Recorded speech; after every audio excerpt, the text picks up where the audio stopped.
Before we start, we have a question for you. What was your most memorable experience in China?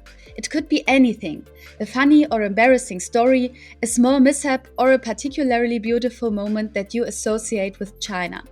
Feel free to share it with us on LinkedIn or via WhatsApp to the given number in the description, as a text or a voice message. And now for the episode. Our guest today is David Daniels. That caused a few laughs at the start because a lot of people mistakenly call David Daniel.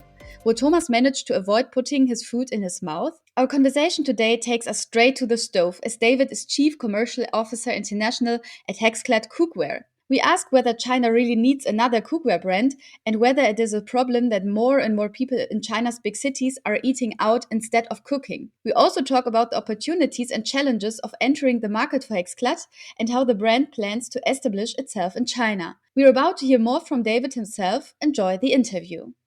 Made in China. Von der Werkbank der Welt zum größten Konsumentenmarkt und Technologieführer.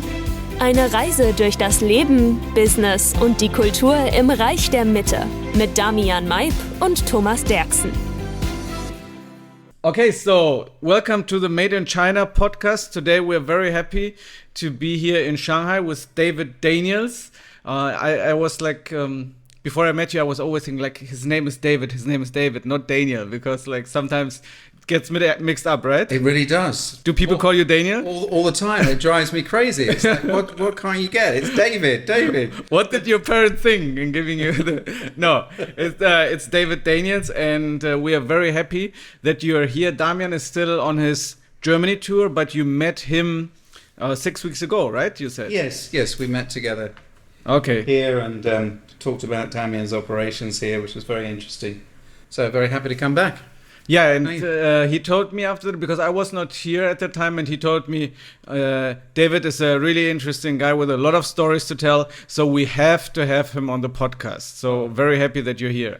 That's a lot of pressure. I've got to deliver on that now, but thank you. I'll do my best. This is my strategy, build up the pressure in the beginning. Build up the expectation. But we will start with a little, not high pressure, small game. So we have a small game in our podcast. It's called the A-B game. I will ask you a question, A or B, and you will answer whatever comes to your mind. Okay. Like, for example, dog or cat. Yeah. And you say... I see. Dog. Dog, good. Yeah. Okay. Yeah, so... You didn't warn me about this. No, we don't. No, so this is like, there have to be some surprises. Okay, that's fun. Let's go. So, let's start with London or Tokyo? Tokyo. Coffee or matcha? Coffee. Wine or beer? Wine. Art gallery or concert? Art gallery. Attending a live sports event or watching it on TV? Attending a live sports event. Camping in the forest or luxury hotel? Luxury hotel. And nowadays there are actually some places where you can do both. Like glamping, yes. In forests or in deserts. Like both is better. Both would be better. Yeah. My wife would say luxury hotel every time. That's why I was laughing. Okay. But, for me, glamping would be great. Yeah. Combination of both. Yeah.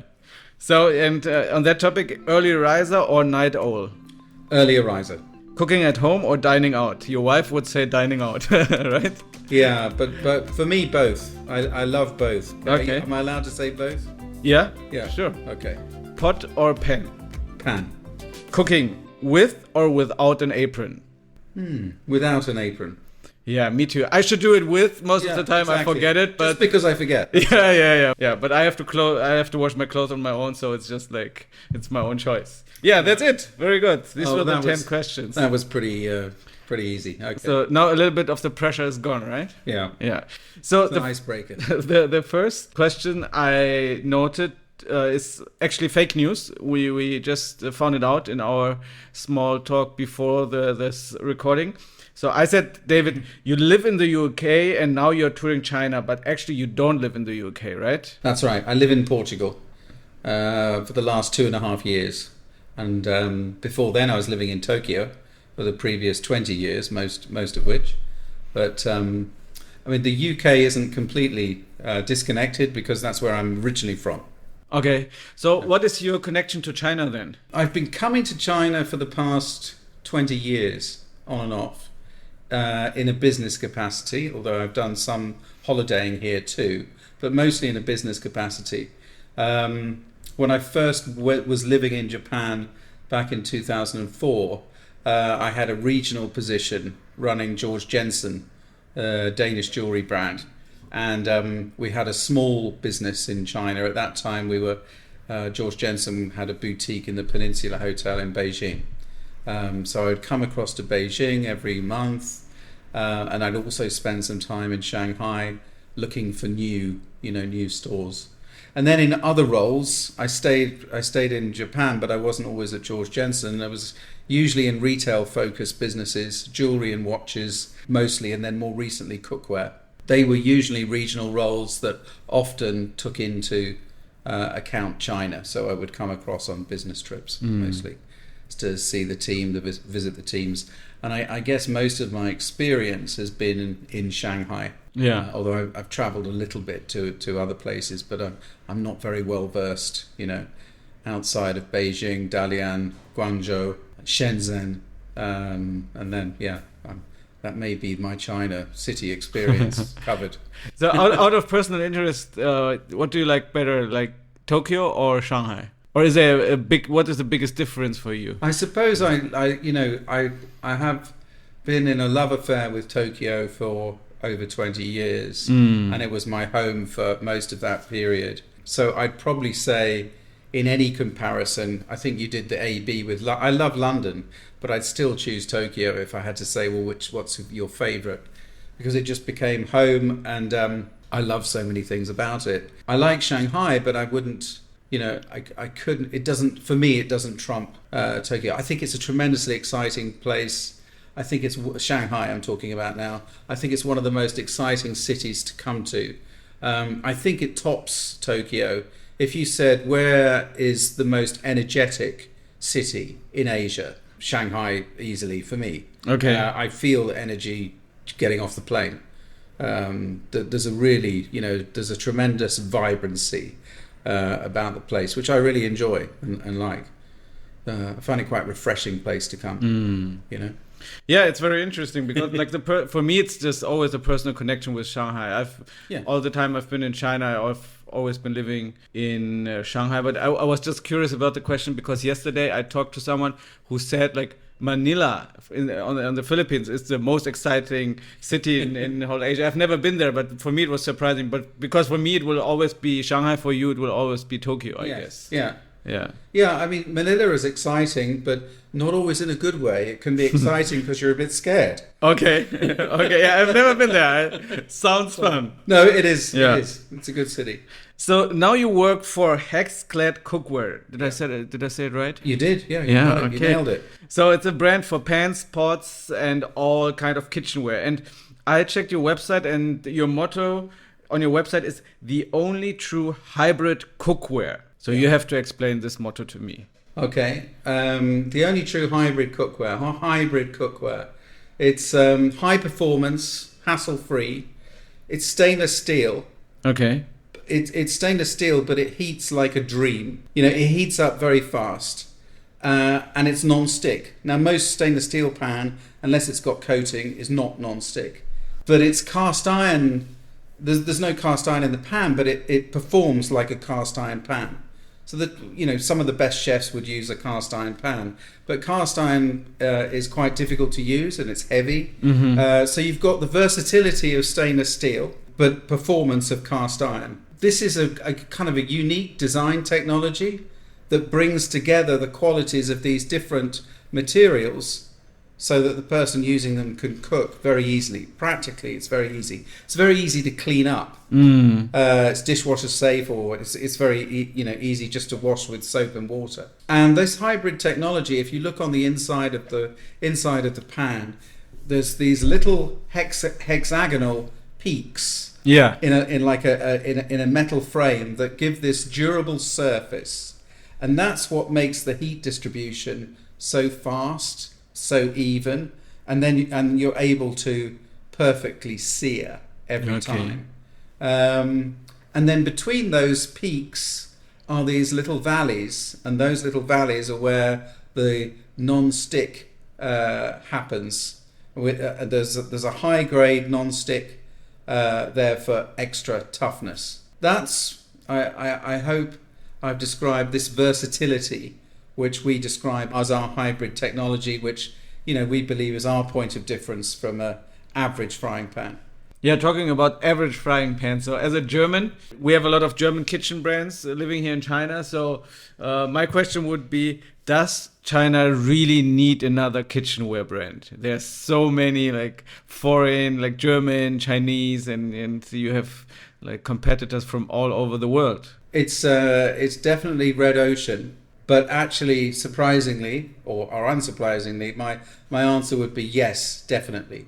Because I think despite there being an array of different brands and different products consumers can choose from, in the cookware category over the past 10 years, there really isn't much there hasn't been very much innovation. Mm-hmm.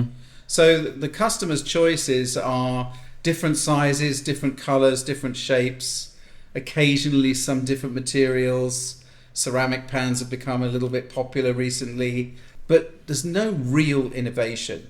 So that's why you see a lot of discounting in the market, because that's often the only place a brand can go. If they're not making something new, the customer's a bit fatigued, they've got enough pans, why do they need more? Well, perhaps you're offering special price. But what we have with Hexclad, what we believe we have for China, and has certainly worked in other markets, is innovation. This is something new, really new, something different. And what we've found when we've done product seeding with influencers, we'll give our product to influencers and say, try this product, see what you think. We think we're going to hear back from you, And more often than not we do, because people come back to us and say, wow, actually, that's pretty good. We're pretty impressed. And that's how we picked up Gordon Ramsay some years ago. Yeah. We noticed, it was before my time, but the owners noticed on Gordon's Instagram a picture of him using a Hexclad pan. So they're like, wow, that's pretty impressive. Let's reach out, and they did. They talked with him and his management team, and he said, yeah, I use it because it's brilliant. And they said, well, let's see if we could perhaps do something together. And that was really a game changer for Hexclad. But he was using the product because he really genuinely said, it's fantastic, it's so easy to use. I'd use it in my restaurants, and I'd also use it at home. So we think that we've got, we're not arrogant about it, we're quite humble, particularly when it comes to Asia and China, but we think that the Chinese consumer is very interested in high performing products, and interested in elevating their cooking. Mm-hmm. So we think that if we can communicate that in a good way, in a relevant way for the Chinese consumer, then China could be ready for another kitchenware brand. But the Chinese consumer is also very, very picky. I hear Damian talking a lot about it, that like return rates are really high and you have to communicate with them. You have to answer them in 5 seconds. If you don't do it, it's like really hard. What are for you the biggest challenges on the Chinese market? So yeah, I think all of those things are valid. The Chinese consumer is extremely discerning. I think our challenge will be how to connect in a relevant way for the Chinese consumer. So what we mustn't do is assume that taking what worked in the United States will work in China, and cookie cutter strategy. We're not going to do that. We're not going to make that mistake. We are going to need to localize our message. To do that, we need to find local ambassadors, local up-and-coming chefs, local already arrived successful chefs that people look up to. Our brand is intrinsically linked. Part of its DNA is very much with chefs and the cooking fraternity. So we need to find those chefs in China. Michelin already has a very good network in China. There's quite a number of Michelin-starred restaurants. Yeah. So we need to find the right chefs. We need to find the right influencers to work with, and we need to find the right route to consumer.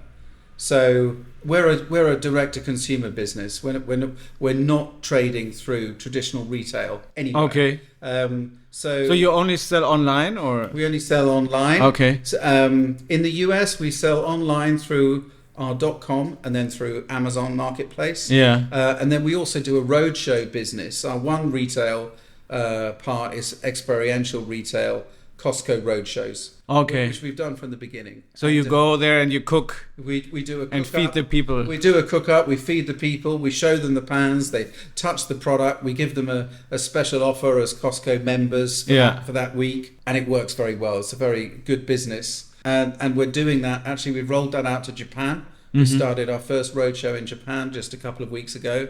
And I think it's something we'd also include, probably not at launch time, but maybe sometime during next year, we'd test a roadshow with Costco in China, which is becoming increasingly, prevalent and successful. Yeah.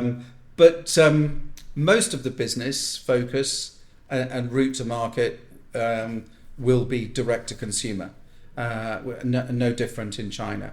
I think what's still important that we do, if we don't use Costco, that we find some other way to touch the consumer live with maybe experiential retail, pop-up stores or temporary stores in places. But we're not so interested in traditional retail. Where in that sense, Hexclad is market disruptor. We really want to be a bit different. We don't want to follow the traditional routes, and we don't really want to be sort of categorized alongside those traditional brands. So that's also an important point of difference. So, but going back to your question about challenges for China, I think we need to exercise patience, and there's quite a long consideration period for consumers to adopt a new foreign brand, actually in any category, maybe with the exception of fashion if your brand's already has some known. But other products, I mean, even in luxury, it takes some time for consumer to make their purchase decision and decide. And expensive cookware is no different. So we need to exercise patience, spend the time educating consumer through the right advertising messaging. Make sure that our e-commerce strategy is providing as much information as possible, making sure that our influencers are relevant for the consumer, and take our time. Have a view as our launch plan over 3 years, rather than what are we going to do in the first 12 months? And I think there will be some challenges to that, because some other markets are much faster, much quicker. I think the journey might take longer, but I think it might be more glorious in the end if we are successful and we're careful. Then I would imagine China being probably one of our biggest markets outside of the US in, say, 5 years from now. At which stage are you now here in China? Oh, we're very much at exploration stage. Okay. So we're working with an agency to help us with our strategy, market entry strategy. We're hoping to have some kind of soft launch, so some kind of presence by quarter 4 of this year. Then with a view to launching with full support in 2025. Okay. Early 2025. Yeah. Possibly just after Chinese New Year, early 2025. And that's when we want to probably bring Gordon Ramsay to Shanghai for an event. And sort of announce, okay, we're here in China. That's the plan. Wow, this is also a very interesting stage right now, because most of the interview partners we have here on the podcast, they already have a very mature business, but you are like in a very interesting phase. So what's the one thing you now spend your most time and energy on at this exploration stage? Studying, learning. Making mistakes? Really trying to evaluate there's a number of different options of route to market. Going into marketplaces in China, there's far more choice than there was 10 years ago. Thinking about and deciding upon, which marketplace is going to be the most relevant to launch with, which marketplace offers us more opportunities to explain brand, our brand message. Could live streaming be an interesting way of portraying the brand and doing a live stream cook up with chefs and so on? I mean, there's so many different possibilities, all of them coming with various price tags, and none of them being a guaranteed, slam dunk.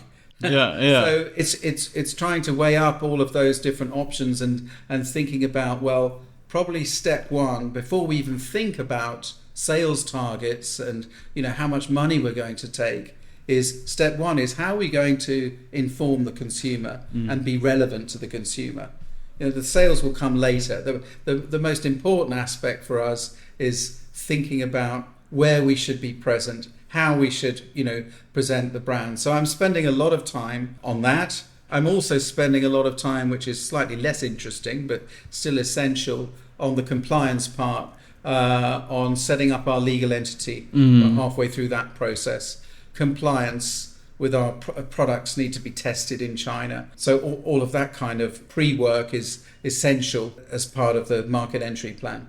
Did you do something like a market study before that you see, okay, this is what the Chinese consumers do? Because from my own personal experience, I see it like eating out is so convenient and so relatively cheap in Shanghai. Delivery is really advanced.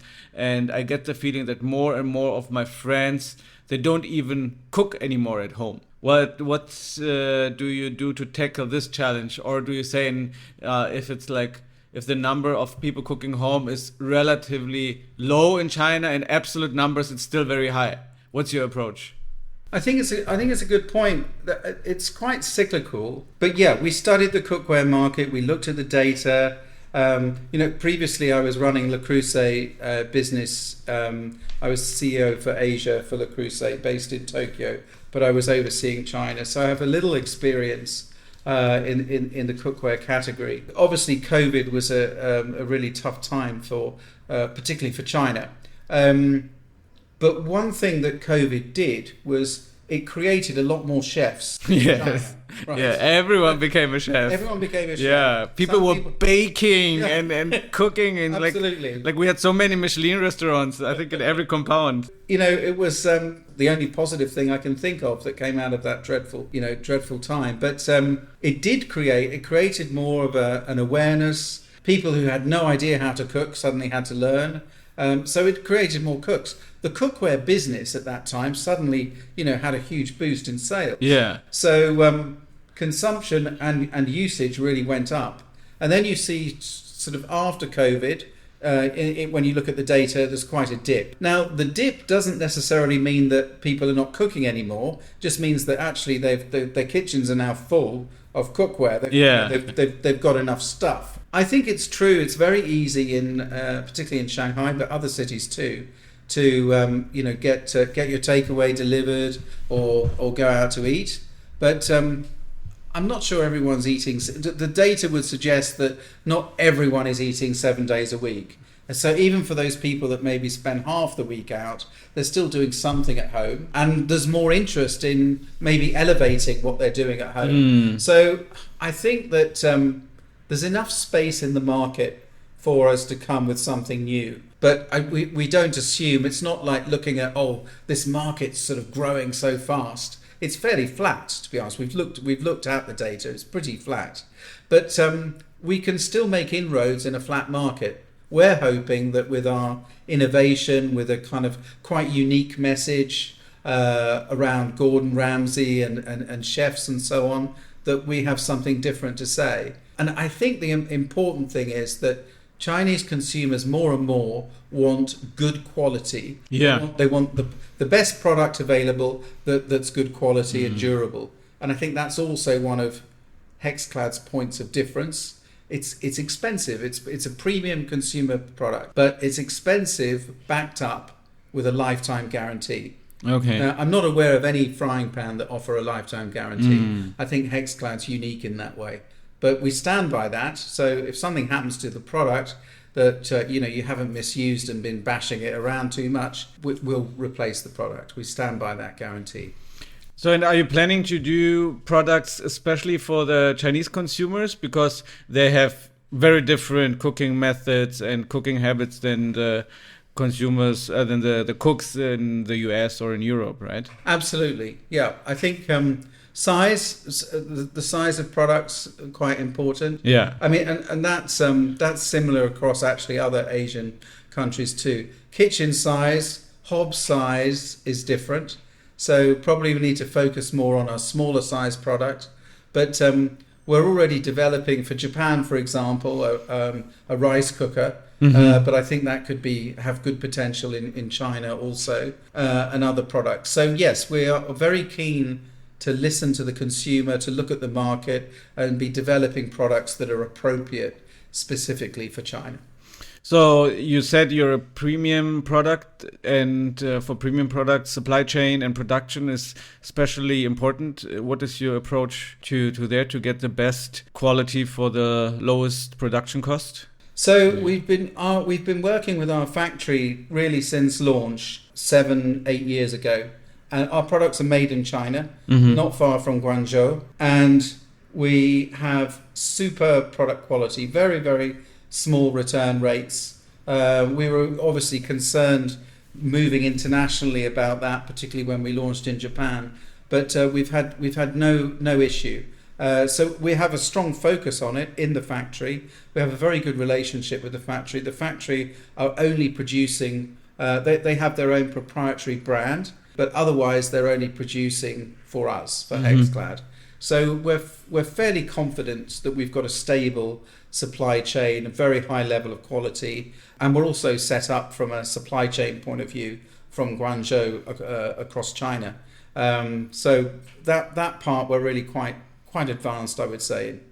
Yeah, and also the time, like my professor in university, he told us that when he was a kid, like made in Japan was, and also made in Germany was like a label for bad quality, right? And then they did it better. Then it was like made in Japan was for cheap products. Then maybe 10, 20 years ago, it was made in China. But now also I think the labels in the heads of the consumers outside of China, they change, because it's like most of the cell phones sold in Germany are made in China and are really successful. So I think made in China slowly but gradually becomes a label which is also stands for really good quality, right? Absolutely. And that's been a huge turnaround from 20 years ago. Was always a concern when I first started working in Japan 20 years ago. Was always a concern. Some Japanese consumers a little bit doubtful if it's made in China. Japanese consumers have no problem with made in China now. They expect if it's made in China to be good quality. Yeah. And usually it is. And we find, you mentioned about cost. We find from a production point of view, cost efficiency and combined with product quality, it's very, very difficult. Still, obviously, there's been inflation in China, but it's still very difficult to beat. Yeah. So what will be your distribution channels be? You said there are so many platforms. Have you already chosen your top 3 or top 5? Where will you start? We haven't chosen. That's still work in progress. We're looking at Little Red Book. We're looking at Douyin. Of course, we're looking at Tmall. Of course, we're looking at JD.com. But in terms of strategy, it's unlikely that we'd go with all of those marketplaces at once. It's more likely we'd take a staggered approach and maybe do a soft launch in a slightly smaller marketplace that we could use as sort of incubation test market. But we haven't decided yet. But we're looking very carefully at those options, and hopefully we'll come up with a good solution that flows through. So will you set up your own team here, or will you just work with distributors, TPs, and other partners? We will set up our own team. We're setting up our legal entity right now as we speak. We hope that will be completed by the end of July. We're going to work with a lot of outside partners and agencies, but we're also going to recruit a general manager who will work for Hexclad, the legal entity in China, which will be a wholly owned subsidiary, and that person will be responsible for all aspects of the business. And we've done a similar operation in our other markets where we've launched, like Australia and Japan. So it'll be a very lean team, initially just that one person, possibly recruiting 1 or 2 more over time, but we'd probably keep the team very lean and lean and use 3PL resources for marketing agencies and so on to support the business. So do you have already established some partnerships? That's very interesting because in 2024, having like very established foreign brands coming to China is seldom, because most of them are either already here or they decided not to come. So it's very interesting to see you in this exploration phase and talking to us. Yeah, we're the new kid on the block. Yeah. We haven't established partnerships in terms of trade partnerships. Yeah, like distributors, TPs, marketing agencies. No, we haven't. I mean, we're in the process. We've met a number of TPs, and so we're in that process at the moment. I'm familiar already with a number of retailers, but it's unlikely that we'd go, as I mentioned, the traditional retail route. So no, partnerships are still work in progress too.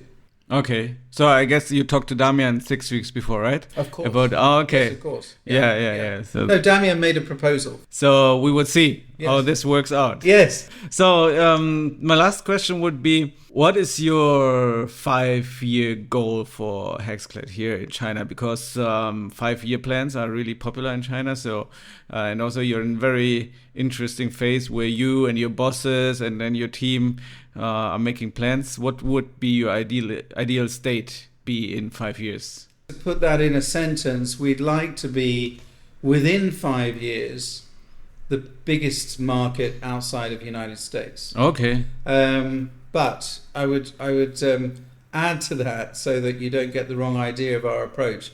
We expect that to be a fairly slow burn. So we'd expect we really go step by step in year one with probably fairly modest numbers. In fact, probably very, very modest numbers. But try and build our credibility in the market, invest in the market, invest in educating the consumer, and invest in putting on events and demonstrations so that we can increase awareness. And then I think that could establish a platform for us to grow on a little bit faster in year 2 and year 3, and then hopefully that evolving to a much quicker rate in 4 and 5. We've seen a faster burn in the US particularly was enormous. In the United States, we've doubled our business every year for the past 5 years. Okay. It's got so large now that after 5 years, I think it could be quite almost impossible to double again this year. But I think this year will still have very, very positive growth. Yeah. But in other markets like UK and EU, we're doubling our business currently in the UK. We're in year 4 in the UK, looking already year to date, coming up to the end of June, over 100% above last year. EU is similar. We've had a very strong start in Australia. But Australia, interestingly, Gordon Ramsay is very well known and very respected. China, I think, will be very good after, by 5 years, but I think it'll take slightly longer to reach those heights. But so our plan is for China to be a very significant market, but to be patient in the beginning. Yeah, we will have a close look at you in the next 5 years, and maybe in 5 years you will be here and we can talk again about challenges, opportunities, mistakes you made. Yeah. And I hope so. Successes you had. Thank you so much, Daniel. No, just joking. Just joking. David. Thank you, David, for sharing your insights. It's really interesting. As I said, to have someone here who's just in the exploration phase. Yes. It's not often the case in 2024. And I think our listeners will learn a lot. Great. Thank you so much. Pleasure to meet you. Thanks for your time.